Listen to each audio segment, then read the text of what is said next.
Super Bowl champion from the Pittsburgh Steelers, drafted by the Philadelphia Eagles. You can see him now as part of NBC Philadelphia. Eagles pre- and post-game live and also quick slants. And, of course, Barrett Brooks right here on the Boardwalk Honda Hotline on 97.3 ESPN. BB, what's the word, man? What's going on, man? Ooh, tough, man. But, this might be one of the best losses we could have had at this point in our career. I mean, our season. Yeah, I saw that you guys were discussing that. You and Seth yesterday were kind of talking about how they needed this kind of, punch in the mouth a little bit. You need that, because, you got to admit, these guys are riding kind of high, and they were thinking that they were unstoppable. They beat an Atlanta team that was actually, on paper, better than them. And it almost looked like, okay, well, we're supposed to win because we're the Super Bowl champions. I think this kind of put things in perspective. You still have to go out there and accomplish your goals. It was a tough loss, but it was still a very winnable game. And it showed some deficiencies in some places, and it showed that, we should use some people in other positions also. So, when I say that, I'm talking about Corey Clement. He needs more reps. He needs to have the ball in his hands more. He's a dynamic player. But we also saw on the defensive side of the ball that, depending on matchups, we might have to switch things around. Yes, we have a dominant up front, but sometimes teams get the ball out just fast enough, and we need to learn that we have to change as the games go on and adapt to what's going on out on the field. Let me get your take on, yesterday I thought the game would be won by Philly because their defense would be too much. They had the depth to kind of, combat the heat down there, that you would have seen a lot of rotation, and they would have pressured Fitzpatrick. Why were they not able – you give a lot of credit to Tampa, obviously, but were you surprised they were not able to get to Fitzpatrick that much? Well, it's not necessarily get to Fitzpatrick. It was more so how we played on the outside. Yes, those are some good players, and we understand that D-Jax is fast, and if you do go up there and try to muscle up with him and try to jab him and reroute him, he could get past you. But we just didn't adapt as the game went on. Once they got up 14 points, then you knew that they weren't going to throw anymore. They were going to try to run the clock out, and keep the sticks moving. That's exactly what they did, and we played so far off that we couldn't stop little comebacks and couldn't stop slant routes. So how do you combat that? You combat that by getting up a little closer, play them a little closer, crowd them a little bit, and make sure you can reroute them. It was just pitch and catch for the majority of the day. So if we would have at least did that, had our DBs play a little closer on them, then it would give the defensive line a little more time to get into the pass rush move. Hell, Fitzpatrick had the ball out of his hand so fast because our guys wasn't playing up on him. They act like they're running deep, come back, and then boom, it's a first down, catch first down, keep these sticks moving. And we just didn't adapt to it. Barrett, you mentioned the secondary, and this is the perfect follow-up here. Is the blueprint out right now on how to attack the Eagles' defense? Like, attack the secondary and take shots down the field? It's 2 straight games now where that happened, and yesterday Tampa Bay was very successful in doing it. Well, you just got to know who your personnel is. Mike Evans was not going to beat you deep if you didn't allow him. He's not a guy that's a blazer that's going to get past you. So what do? You play up on him. Make him and force him to be physical with you, and then it throws the timing off. On the other side of the ball, D-Jack's a special player. We're talking about a 4-3 guy. So you have to back up on him a little bit. And that's what we didn't do. We didn't understand the personnel we were going against. Yes, D-Jax is a guy that can get past you real quick, so you got to get back on him. But we were playing back on both receivers. Hell, we were playing back on was it Godson or Godwin. Penn State? Godwin. We were playing back on Godwin, and we didn't need to play back on him. We could have played him normally. We needed to play situational ball, and we didn't do that. If you look at it, if other defenses match up personnel with personnel, why wouldn't you do that against these guys? Okay, you got Ronald Darby, fast guy. He's also a 4-3 guy. Line him up on D-Jack. Allow him to crowd him a little more. Then you have a more physical guy in Mike Evans. Maybe put Malcolm Jenkins on him or Jalen Mills, have him play closer. Those are the things that we could have done. We didn't do. We didn't adapt to what they were trying to do to us. The game got out of hand. We could have done those little things to try to help us out a little bit, and we didn't adjust. I give these guys all the credit in the world. Philadelphia has been great at adapting and changing the situational football. Well, we didn't do it this last game. Barrett, you mentioned on Postgame Live yesterday, I was watching that D-Jack gets his number called all the time on the first play of games, especially against the Philadelphia Eagles. How much is the game plan and the strategy going into that game yesterday to blame on this loss? Well, you have to look at it. The players are out there, but you got to give a little bit to the coaches also. How many times have we seen that? In Washington, I saw it 2 or 3 times where as soon as the ball is snapped, when he was with Philadelphia, they would always go deep on the first play to G-Jacks. Time in and time out, he was here. He went to Washington, same thing. First play of the game, D-Jacks is going deep. Why would we think it would be any different? First play of the game against the Eagles, D-Jacks go deep. Mm-hmm. And that's what happened. And, you can't just blame it on Jalen Mills and him getting beat. There was a lot of factors in that. We were playing single high. Malcolm bit down and moved a little too far away from him in coverage. Didn't help him enough over the top. There's a lot of factors that go into it. But still, though, we all know that was going to happen. He's been the prince of doing that his whole career. You just can't do that. And plus, we were killing ourselves with all the penalties also. So, we just didn't help ourselves at all this last game. The news today, Carson Wentz cleared, going to play. Do you think that there will be any limitations from Doug in his play calling, or do you think we'll see the Carson Wentz that we all recognize on Sunday? Do you think they hold him back and limit their play calling at all? Oh, absolutely not. Absolutely not. In fact, to be honest, the play selection and the plays that were being called, even for Nick Foles, weren't Nick Foles plays. We might have run the last 2 games 3 to 4 RPOs and, run pass options. And that's what Nick Foles does well. We were running Carson's offense because the expectation was Carson was going to be back sooner rather than later. So, yeah, we know what he's going to get. We know what we're going to get from Carson. We just can't think that he's going to go out and just be the savior the first game. He's going to have to ease himself into it. He's got to learn how to play physical brand of football with that knee. First time he gets hit or his knee gets rolled up on, how is he going to react to it? Is he going to have the same game as he had before as far as being very, very physical and trying to be that magician? Where is he at in his progression? I think he'll be a better player. I really do. I think he has a stronger arm than he had before. I think his knowledge of the game on pre-snap reads is going to be a lot better than it was before. All in all, I think he's going to be a very good quarterback and better than what he was from a cerebral standpoint. All right. It's just about how he reacts when he first gets hit. All right, Barrett Brooks with us. What about the weapons he's going to have to throw to? Does he have enough, when he comes back to be able to excel right away? No. You didn't even have to finish that, bro. You didn't have to finish that. We just don't. We're at this point, Sheldon Gibson, fourth round draft choice last year. He's going to be a good player. Kamar Akins, big receiver.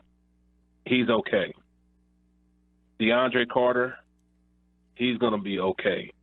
But we don't have an impact guy right now with the exception of Nelson Aguilar. Nelson has become a special player. He needs somebody opposite of him to really fulfill what he brings to the table. But at this point, no, we don't have a receiver. Now, we can go in with our Tiger set, our Tiger personnel. That's 2 tight ends, 1 running back, or 12 personnel. We can do that. But as far as us going zebra is 1 tight end, 1 running back. I don't see us living in that right now. I just can't see it. There are too many guys that aren't impact players in that personnel package to really help us. And Doug likes to play that zebra personnel because it puts a lot more speed on the field. Your playmakers are out there, your fast guys are out there. Now I think he's going to have to go towards Tiger and look for Dallas Goedert. And everybody's saying, well, why didn't Dallas on the field? Yada yada yada. Well, these guys like to go out there and they put personnel packages to the plays that they run. And they've been doing that, and they're not going to change now for anybody. That's just what they do. And it just so happens that Perkins was in on a lot of plays in which he, plays that they wanted to get the touches. So it's different how they call plays here. I haven't seen it like that before, but they call things a lot differently here.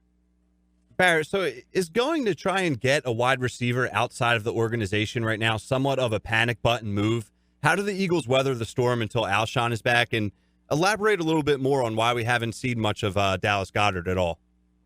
Well, Dallas has to make himself available. He has to be open. The best ability is available. He has to make sure he shows his numbers to the quarterback, let him know he's open, be open, and run good routes. We don't know what's going on as far as him picking up the offense. Does he have the offense to deal well enough to make and react while he's out there on the field? Has he been reacting while he's out there? So those are all things we don't know from the standpoint because we don't know the game plan. But I'll tell you this, I thought he was a special talent when they drafted him.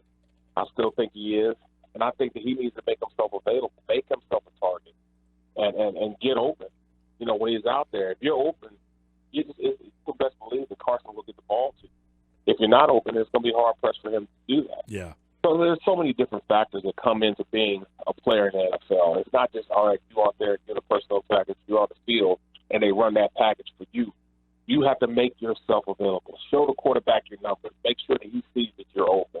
Get that separation from the linebacker or safety that you're going against. Be that guy. That's exactly what Zach Ertz does. Zach Ertz makes himself available. He makes sure that he's open. And when the ball thrown to you, catch it. Those are all things you have to do. Because if you're a guy and you let a ball come off and it's intercepted, it's going to be hard pressed for that quarterback to go back to you. You have to make him look good also. So I think Dallas will go into practice now, go out there and play even harder than he did, make himself available, make sure that they see him, that he's open and he can run this offense. It's really predicated on him being a force as opposed to him just being out there just because he's this last year's first pick for them. Second round, their first pick during the draft. We're talking with Barrett Brooks, of course, Super Bowl champion with the Pittsburgh Steelers and Eagles pre- and post-game live on NBC Philadelphia. Barrett, what's your take on going outside the organization and getting in the Josh Gordon conversation, although it looks like the Patriots are going to land Josh Gordon. That's being reported right now. Dez Bryant, one of those guys, or do you stick with what you got? Well, we all know how this organization is. They will probably go out and find a guy as far as trading. I don't see them bringing in a Dez Bryant. I don't think Dez has enough to be here and be an effective guy. I really think that they're going to pull off some type of trade from somewhere and bring somebody into the organization. That's just my sense of what we're going to do. I think Josh Gordon is somebody that, they said before he came in, he wasn't himself. But what does that mean? He wasn't himself. Evidently, there's something different about him. Maybe, we don't know what was going on. I don't know if they tested him or anything else. But I just know that on this team, I believe he could be good. But, I just wouldn't run the risk of bringing him in here and putting a lot at stake on him being the guy, and then he lets this team down. I just don't want to go through that. Yeah, I know there's a lot of apprehension on bringing him in, but the Patriots look like they're going to kick the tires at least, and it looks like they're going to get a deal done with Josh Gordon. We'll try to get you the details on that if something happens. Obviously, the Patriots, the Patriots lost yesterday, similar to like the Eagles. Both teams that were in the Super Bowl both lost against teams that I thought were aggressive against them. You got to give Tampa some credit. They were aggressive against the Eagles yesterday. Very aggressive. They took their shots. Yep. They came out and they were ready to play. I mean, it all started with the offensive line. They came out there with pushing guys around, had an attitude, scuffles. Those are all things of tempo setters. And I think Tampa came to play. They came out there like that. I mean, look the way even Evans came out there with being aggressive, running through guys, trying to, get open. Mm-hmm. They deboed us in uncertain terms. They deboed us. They really went out there and demanded their respect. And throughout the course of the game, they earned that respect. So, I mean, we have to understand as the Super Bowl champions, the defending champions, we're going to play in 14 more Super Bowls. We're going to get everybody's best. Everybody will try to dethrone this team. And this is going to come every single week. So we might as well get used to it. Yeah. Everybody wants to beat the big dogs. They want to knock them off the hill. Well, Tampa, they went out there and executed and knocked them off the hill this time. As the season progresses, they're going to get everybody's best effort. Yeah. They just got to turn it on, keep it on, and understand that they're going to get everybody's best. I want to ask you about the offensive line because I thought yesterday they struggled a bit. I mean, Nick was running all over the place. In fact, Doug referenced it last night because he was asked about Carson. He said, well, look, today, I mean, Nick was getting hit all day. I mean, is it as simple as, look, Big V is struggling and he's the weak link, or is this line as a whole having issues? Well, no, I think they out-game planned us. Another thing, I think for the first time in a long time, we got out-game planned. If you look at it, they brought an extra blocker extra defender every single time. Guys were running wide open. David, what's his name? Devontae David, he played an excellent game. He knew that he would be the free rusher, and he played as such. Big V, he's got a lot of work to do, man. They can't hide him like they hit him last year. And I kept telling people that. Yes, Big V played well, but for the most part, they kept a presence there. They kept a tight end there. They kept a running back there. Not chipping every single time, but having them there with the ability to chip really puts them in a better position. And that's exactly what happened. He wasn't able to go out there and block one-on-one. He got beat a lot. And JPP is a good player, but he can't be in there every single play. He can't influence a play every single play. Sometimes you have to drop him, man. You have to go out there and fight. And I don't think that he was finishing plays. He has to finish plays, man, and he hasn't been doing that. I mean, once a guy lays off a little bit, he lays off. No, don't lay off. Finish the damn play. And I don't think he's doing that.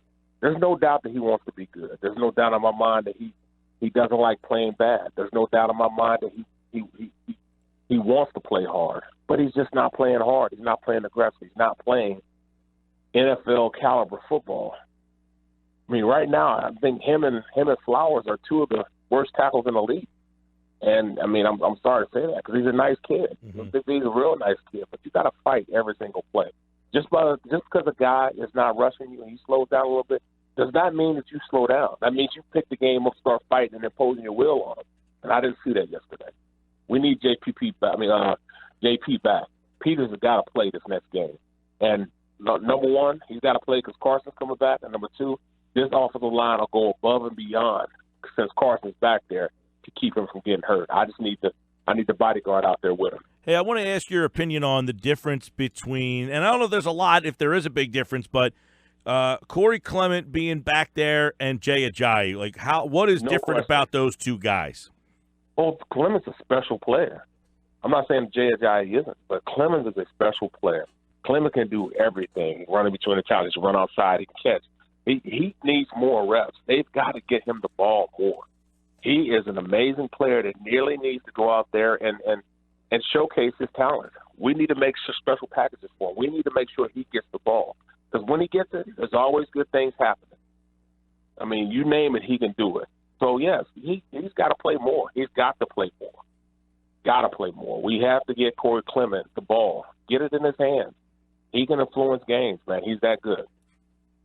Barrett, are you concerned if Sproles continues to stay off the field, coming in and out of games, missing time? Are you concerned with the game plan moving forward with just Jay Ajayi and Corey Clement? Like, elaborate a little bit more on what they need to change and how do they get Corey Clement a little bit more involved and get that backfield really going, especially if Sproles continues to miss time. Well, they don't run like most teams. Most teams put a player out there and they'll run plays. You know, I think the Eagles, not necessarily say they put a pitch count on their backs, but what they do is they customize plays around the back strengths, and I can understand doing that. But that kind of pigeonholes you to playing only plays in which those plays are assigned to that type of back. So when you run outside zone, you'll see Corey Clement in there. You run inside zone, you'll more likely see Jay Ajayi in there. You need a back out there that can do all of them, and I think Clement can do all that. He can run in between the tackles. He can run outside.